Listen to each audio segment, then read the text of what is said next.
In the quaint town of Harper's Grove, where lawns were manicured to perfection and neighbors greeted each other with warm smiles, there roamed an old ice cream truck that seemed out of place with its peeling paint and a melancholic tune that played slightly off-key. The locals called it Melody's End, a name that stuck after a series of chilling encounters that were whispered from one generation to the next. Chapter 1: The disappearance of Emily Watson. On a particularly sweltering summer evening, as the sun dipped below the horizon, casting long shadows across the playground, Emily Watson, a curious and fearless 10-year-old, heard the distant, eerie jingle of Melody's End. The tune, a slow, warped version of Pop Goes the Weasel, seemed to pull her in, a siren call that she couldn't resist. "Going to get some ice cream, Mom?" Emily shouted over her shoulder, her voice filled with excitement as she grabbed her allowance jar and dashed out of the house. Her mother, busy in the kitchen and only half listening, nodded absent-mindedly, unaware that this simple act would be the last exchange she would ever have with her daughter. Emily raced down the street, her heart pounding in anticipation of a cold treat. As she turned the corner, there she saw it, the old, rickety ice cream truck parked by the curb. The paint was faded, and the once vibrant pictures of ice cream on the side were now ghostly figures. The window slid open, and an unnervingly thin man with gaunt features and a forced smile greeted her. "What'll it be, young lady?" his voice rasped, as cold as the ice cream he served. "One scoop of chocolate, please," Emily replied, clutching her coins tightly in her sweaty palm. As the man prepared her ice cream, Emily felt a chill run down her spine, not from the cold, but from the way the man's eyes seemed to gleam with an unnatural hunger. She took the ice cream, her fingers brushing against his, which were icy to the touch. "Enjoy," he whispered, his voice carrying a sinister echo that made Emily shudder. As she turned to leave, the tune from the truck warped and slowed even further, the notes hanging heavy in the air. Emily took a bite of her ice cream, her eyes widening in fear as the world around her began to spin. The last thing she saw before blacking out was the ice cream man's smile widening into an unnerving grin. Chapter 2: The Ice Cream Man's Curse. The disappearance of Emily Watson struck fear into the hearts of Harper's Grove. When she didn't return home that evening, her mother's worry turned to panic. The police were called, and a search was initiated, but there was no sign of Emily or the mysterious ice cream truck. It had vanished, as though it had never existed. Rumors began to swirl about the ice cream man, with older residents recalling similar disappearances dating back decades, always in the summer, and always children who had last been seen buying ice cream from Melody's ice cream truck. As fear spread, the town's children were warned to stay away from the ice cream truck if it should ever appear again. But as the years passed without another sighting, the story of Emily and the ice cream truck faded into legend, a ghost story to scare children at sleepovers. Chapter 3: The Return. 20 years later, Harper's Grove had changed. New families had moved in, and the old warnings were forgotten. That was until one summer evening, under a blood-red sky, the haunting melody of "Pop Goes the Weasel" echoed through the streets once more. Jack Sullivan, now a father himself, was tucking his son into bed when he froze, the ghostly tune sending a shiver down his spine. It was a sound he hadn't heard since he was a child, the summer Emily Watson disappeared. Rushing to the window, Jack saw it, the old ice cream truck, its paint more faded than ever, creeping along the street. His heart pounded as he grabbed his coat.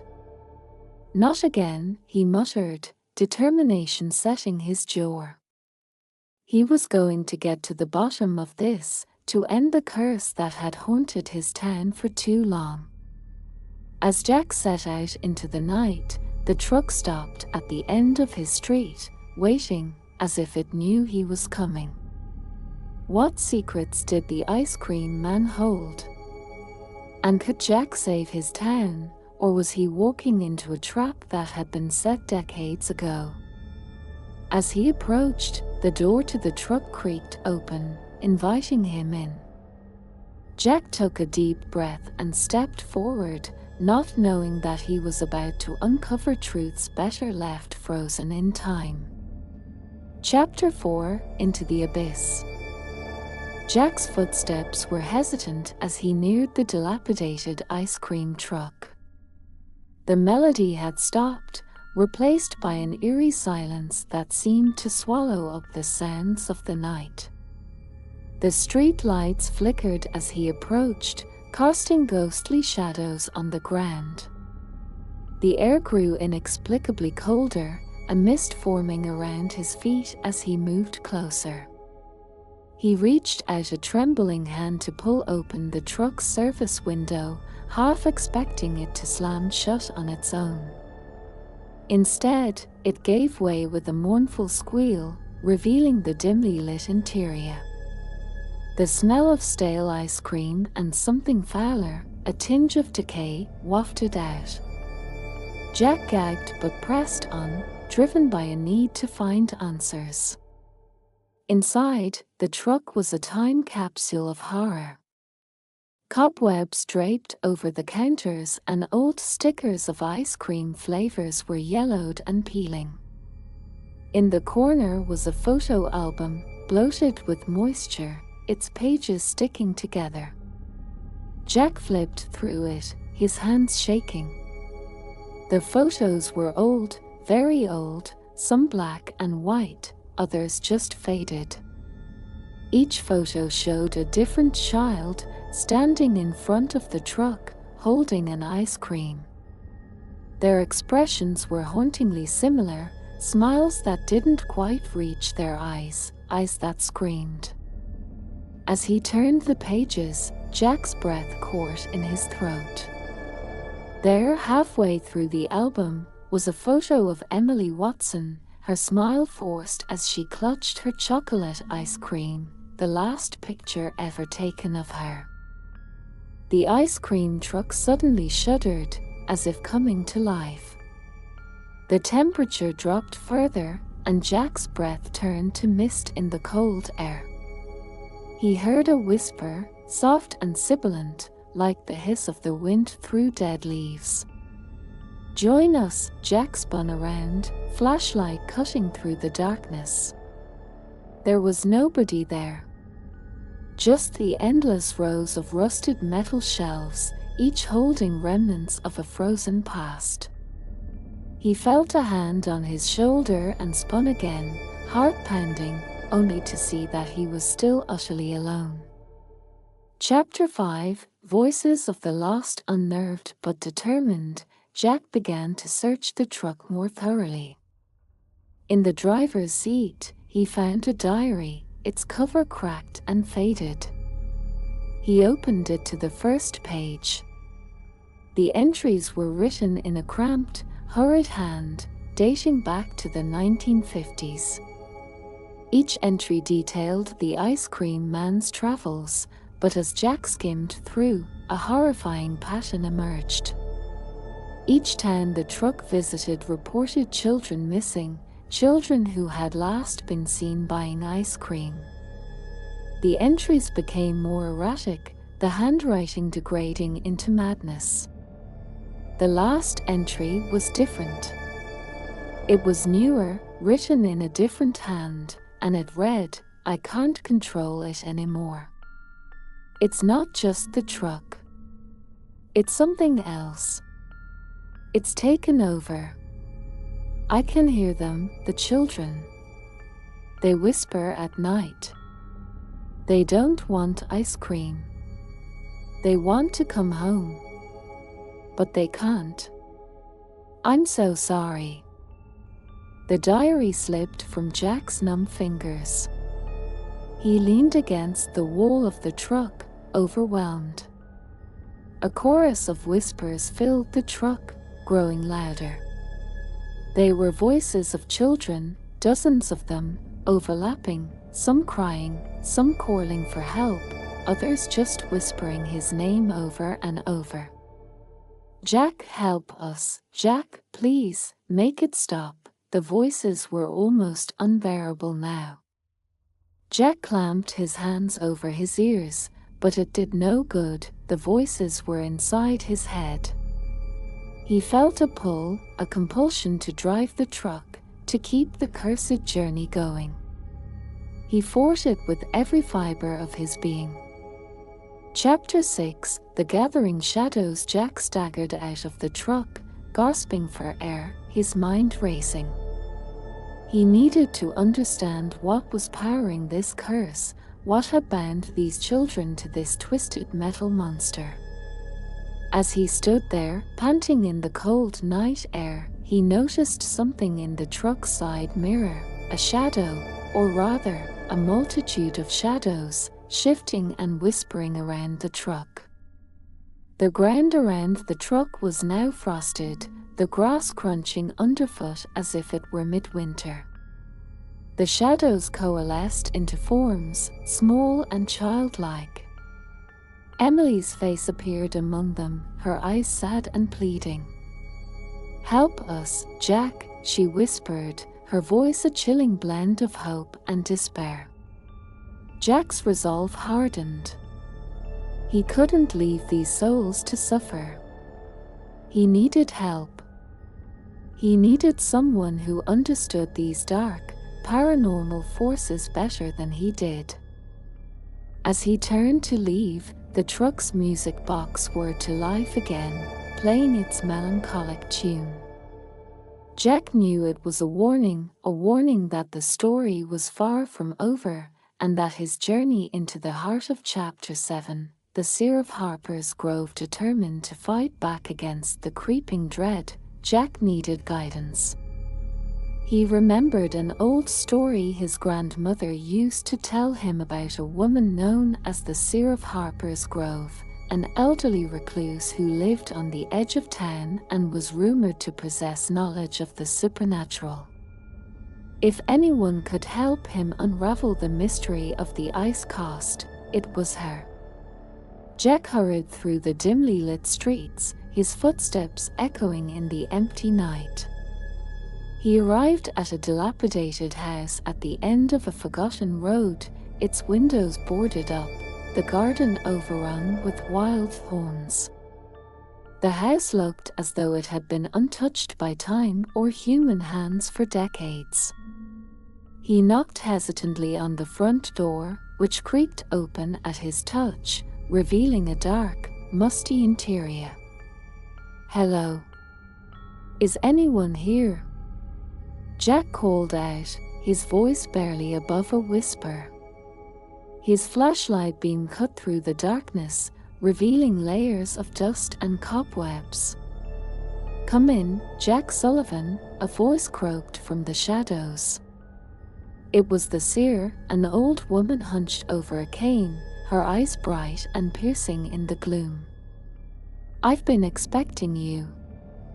Jack stepped inside, the door closing with a thud behind him. The seer led him into a small room cluttered with strange artifacts and old books. She motioned for him to sit down. "You are dealing with a powerful darkness," she began, her voice a low whisper. "The truck, it is not just a vehicle, it is a vessel, haunted by the souls of those who were taken. But why? How do I stop it?" Jack asked, desperation creeping into his voice. The seer's eyes seemed to look right through him. "You must find the heart of the curse, the original sin that started it all. Only then can you free the souls trapped within. Chapter 8, The Origin of the Curse. Armed with the seer's advice, Jack delved into the town archives, searching for any clue that could lead him to the origin of the ice cream truck's curse. After hours of sifting through old newspapers and public records, he found it, a small article from 1951, faded and almost overlooked. It told the story of a man named Harold Bennett, the original owner of the ice cream truck, who had mysteriously disappeared one summer, the same summer the disappearings began. Jack dug deeper, discovering that Harold had been accused of wrongdoing but had vanished before he could be brought to justice. His family, disgraced and shunned, had left the town, and the truck had been passed down through various hands, none aware of its dark legacy. It was then that Jack understood. The curse was tied to Harold, his unresolved sins binding the souls of the children to the truck. To break the curse, Jack needed to find Harold's remains and give them a proper resting place. Chapter 9, The Unearthing. Jack's search led him to an old property on the outskirts of town, the last known address of Harold Bennett. The house was long gone, replaced by overgrown fields, but Jack's instincts told him this was the place. He started digging, driven by a sense of urgency as the night grew darker and the air colder. Hours later, his shovel hit something hard. Brushing away the dirt, Jack uncovered a shallow grave. In it lay the skeletal remains of Harold Bennett, the bones marked by the passage of time. As he uncovered the skeleton, a cold wind swept across the field, and the faint sound of children's laughter echoed in the air, mingling with the distant, sorrowful tune of the ice cream truck. Jack carefully gathered Harold's bones, determined to give them a proper burial. He felt the watchful eyes of the lost children on him, their presence palpable in the chilling air. Chapter 10, The Final Resting. With Harold's remains in tow, Jack went to the local church to seek help from the town pastor, a kind-hearted man who understood the darker undercurrents of their seemingly peaceful town.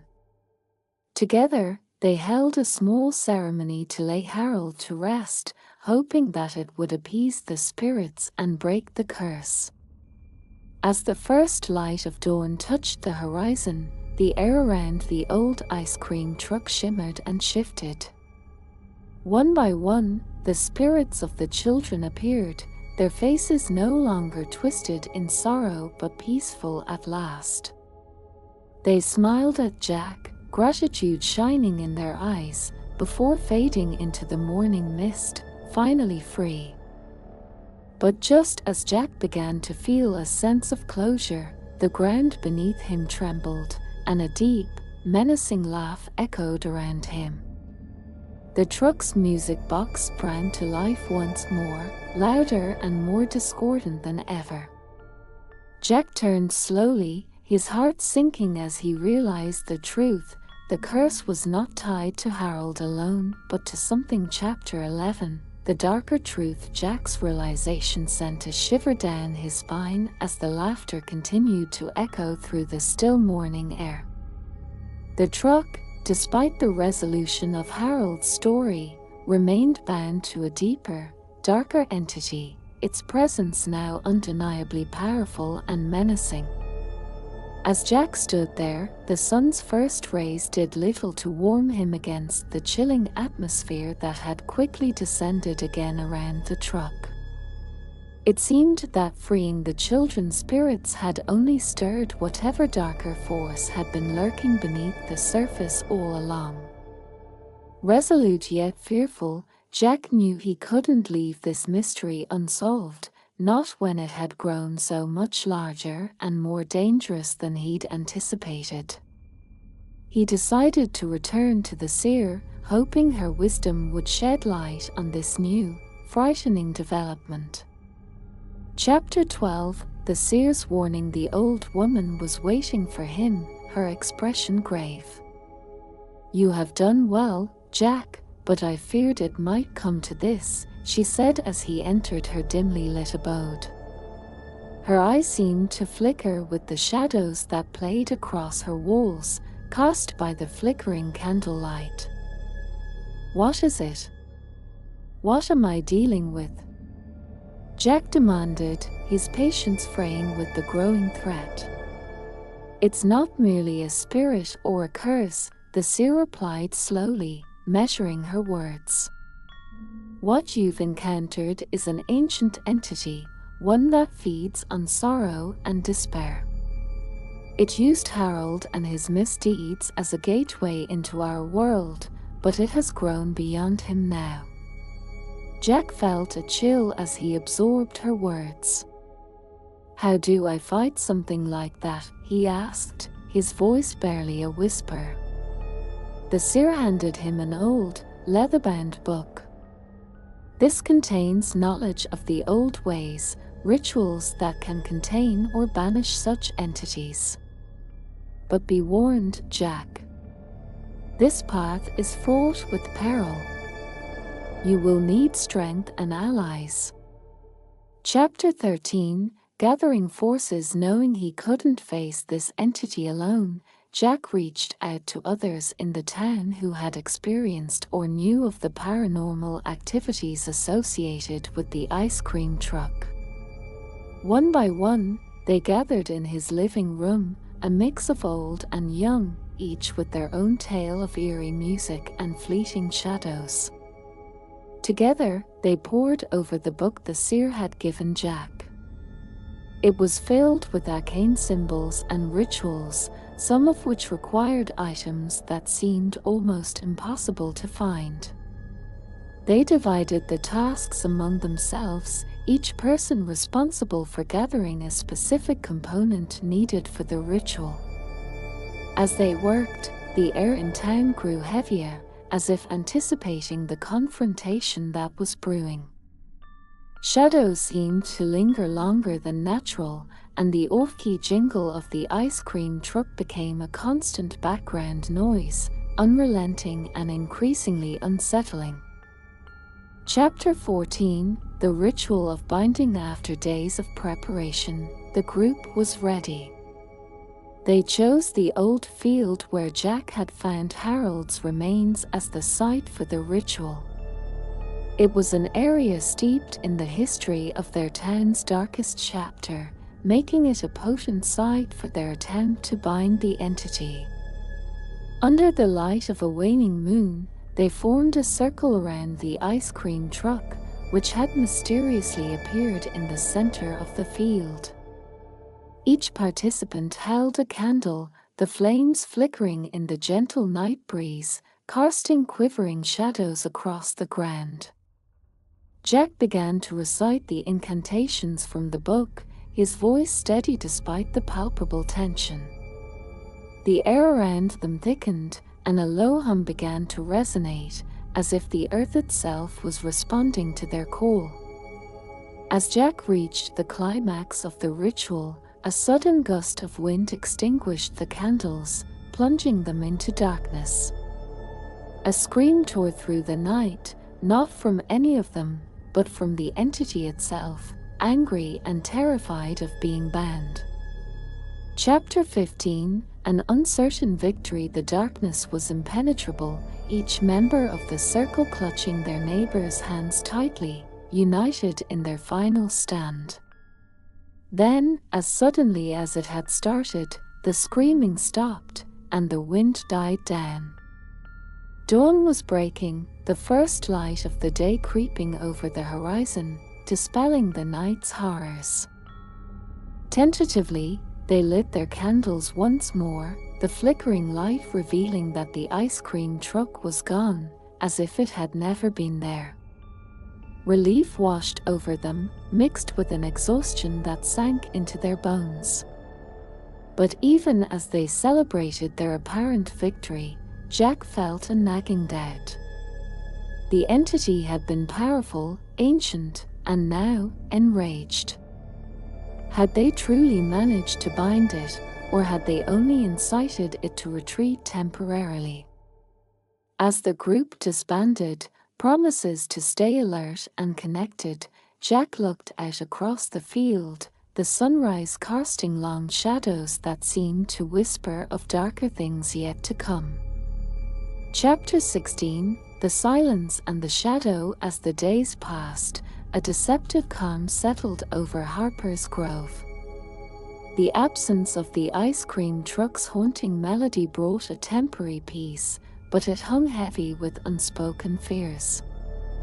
Jack, unable to shake the feeling of impending doom, remained vigilant, his nights consumed by research and his days filled with meetings with those who had assisted in the ritual.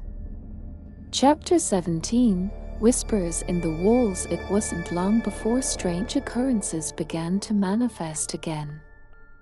It started subtly, whispers in the walls of the homes of those who had participated in the ritual, as if the wind itself carried secrets and warnings.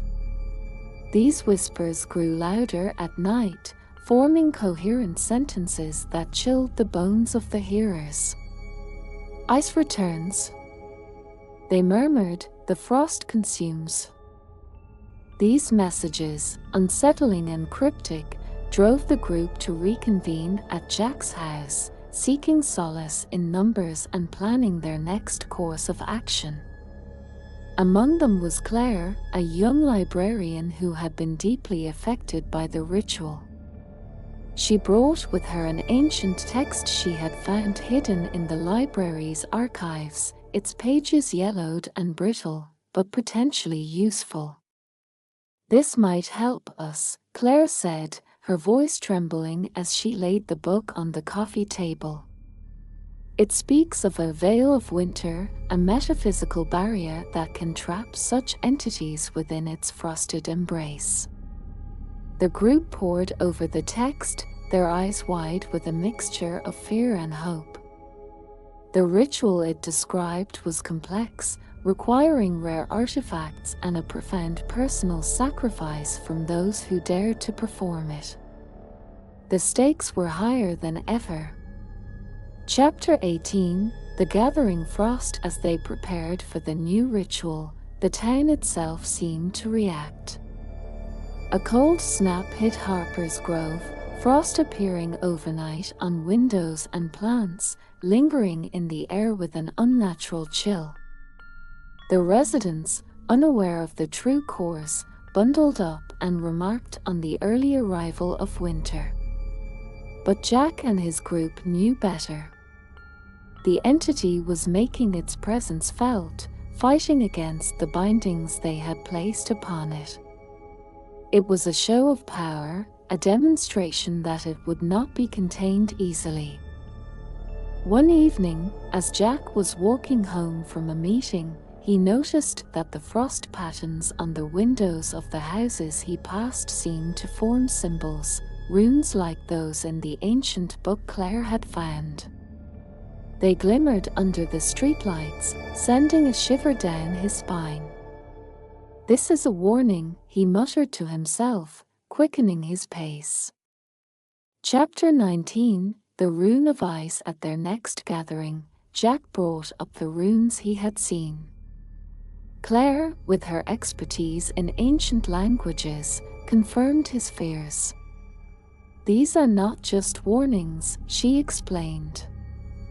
"They are part of the incantation itself.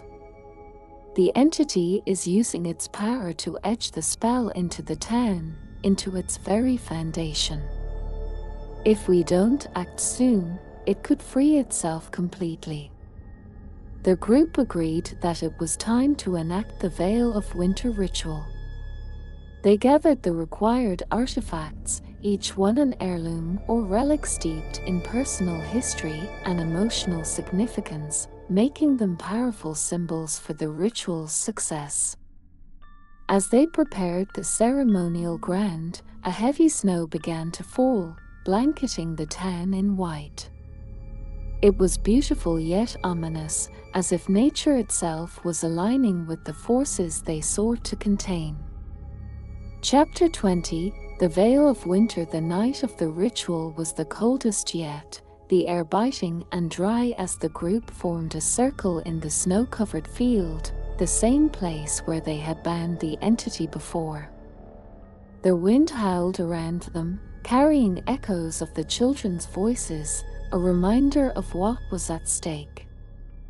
Jack began the incantation, his voice strong despite the chilling air. One by one, the others joined in, their voices merging into a powerful chorus. Claire, at the center of the circle, held up the main artifact, a crystal that gleamed like ice under the moonlight.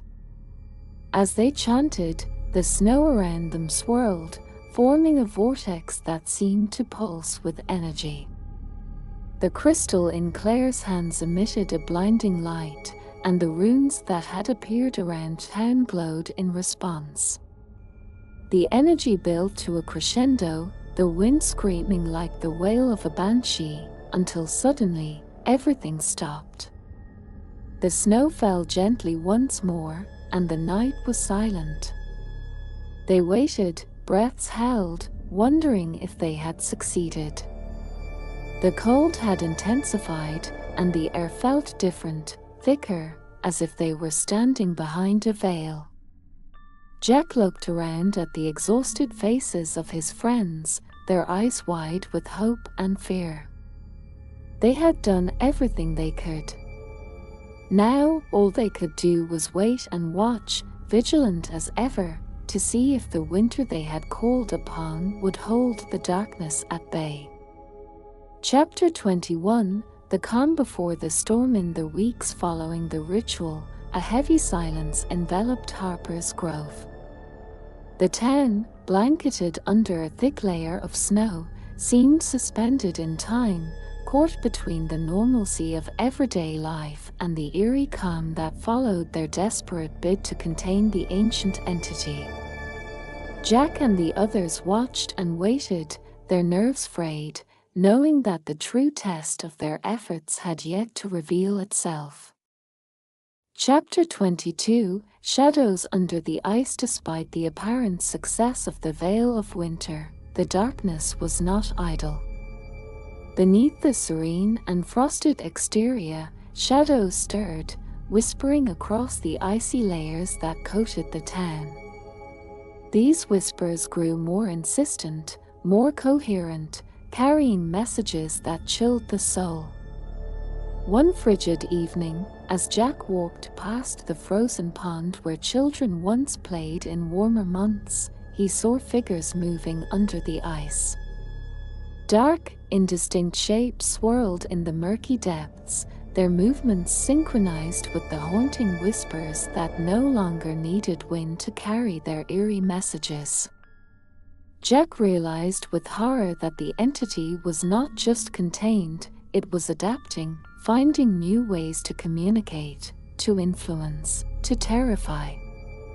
Chapter 23, The Breaking Point. Driven by the growing threat, the group convened at Jack's house, their faces gaunt, their eyes haunted by what they had seen. "It's testing the boundaries," Jack said, his voice grim. "We need to strengthen the veil. It's our only chance to keep it contained." Claire, ever the scholar, had been researching further into the ancient texts. "There's a secondary ritual," she revealed, her hands trembling as she held out her notes. "But it requires a greater sacrifice. Someone must give themselves over to the barrier, become a part of the veil itself." A heavy silence fell over the room. The gravity of her words was not lost on anyone.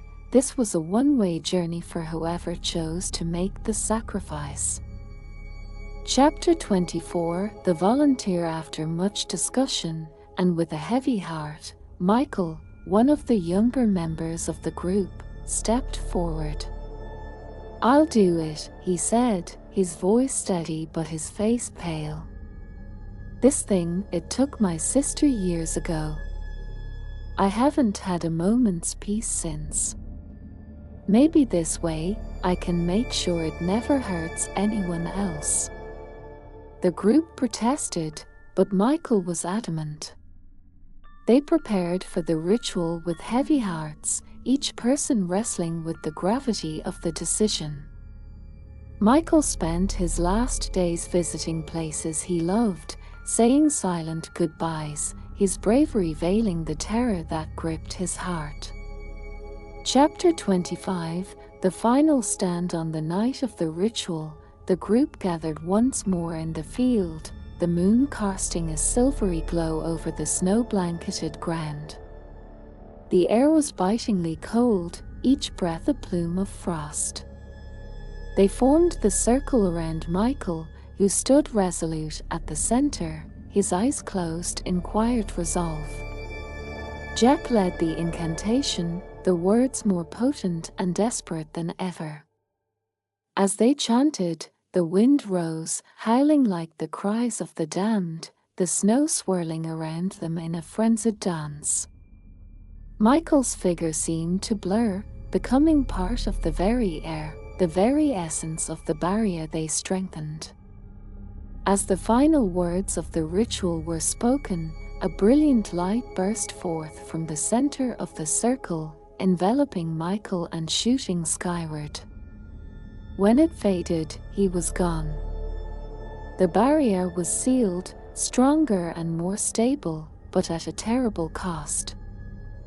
Chapter 26, Aftermath. The entity's whispers faded, its presence receding into the shadows, contained for now by the sacrifice that had been made.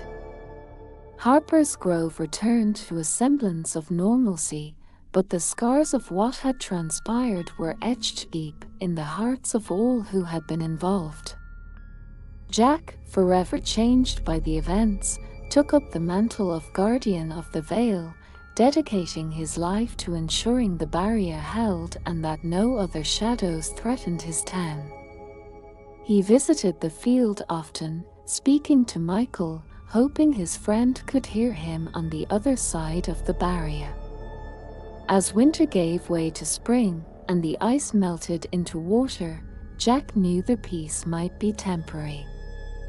But for now, the darkness was held at bay, and Harper's Grove could breathe again, though they would never forget the cost of their safety. Chapter 27, Whispers of Spring. As the icy grip of winter loosened, the first signs of spring whispered through Harper's Grove. The snow receded, revealing the green resilience of the grass beneath. Jack walked through the town, his steps reflective, each footprint a testament to the battles fought and the peace, however tentative, that had been won. But the quiet was a double-edged sword, comforting yet laden with the weight of vigilance. Chapter 28, Echoes of the Past. One crisp morning, as Jack patrolled the edges of the town, the boundaries he now considered the front lines of a silent battlefield, he noticed a peculiar frost pattern lingering in the shadow of an old oak tree. Unlike the random frost of a typical morning, these were deliberate, intricate swirls that formed runes, an echo of the dark winter past. His heart sank. The entity, though contained, still reached out in these small, insidious ways, reminding Jack of its presence, of its hunger and of the promise of its return. He documented each rune, comparing them with the ancient texts, ensuring none posed an immediate threat, yet aware that complacency was a luxury he could no longer afford. Chapter 29, The Legacy of Guardians. Recognizing the need for vigilance, Jack founded a small group dedicated to the protection of the town and the study of the paranormal forces they had encountered. He named it the Guardians of the Veil, a group that would pass down the knowledge and responsibilities from generation to generation. Claire joined him, her expertise invaluable, her resolve as strong as ever. Together, they educated those willing to learn, crafting a legacy that would guard Harper's Grove against the shadows that lurked just beyond sight. They met weekly, their sessions a mix of research, training, and preparation for a threat they hoped would never materialize again. Chapter 30, the return of Melody. Years passed, and the town flourished under this watchful peace. But as the anniversary of the ritual approached, a chilling air swept through Harper's Grove once again. It was subtle at first, a cold patch here, a frost there, out of season and out of place. Then, one evening, as the sun dipped below the horizon, the faint, unmistakable sound of an ice cream truck's melody drifted through the streets. The old, warped tune of "Pop Goes the Weasel," slow and off-key, filled the air. The town froze, every resident feeling the pit of dread that the melody churned. Jack, older now but no less determined, stood from his chair on the porch, his eyes scanning the horizon. The guardians of the Veil assembled quickly, gathering at the field where they had last stood in ritual. But there was no truck, no spectral vendor, just the music, hanging in the air like a spectre. Chapter 31, the final confrontation. Under the light of the full moon, Jack and the guardians formed their circle once more, this time not to bind but to confront. Jack stepped into the center, the runes they had prepared glowing softly under his feet. "Here and now, we end this," Jack declared, his voice ringing out clear and commanding. The music swelled, a cacophony of notes clashing against the protective runes. As they chanted, a figure appeared within the circle, the form of the ice cream man, his features indistinct and shifting. "You cannot banish what is eternal," the figure hissed, its voice a blend of ice and malice. "But we can contain it," Jack shot back, completing the incantation. A surge of energy rippled through the air, and the figure screamed, a sound not of this world, as it dissolved into nothingness, the music dying with it. Chapter 32, everlasting vigilance. The night grew quiet, the threat once again subdued. Jack, supported by Claire and the other guardians, knew this was a victory, but not the end. The entity had touched their world, leaving scars that might never fully heal, and a threat that might rise again. But Harper's Grove had its protectors, its scholars, and its guardians. And as long as they stood watch, the darkness would find no easy foothold. Jack looked to the stars, a mix of weariness and resolve etched into his features. The veil held, the town was safe, and his legacy was secure. Harper's Grove would always remember the cost of its peace, and in the whispers of the wind, in the chill of the night, they would remain vigilant, guarding against the shadows, ever prepared for the melodies that might drift once again through their streets.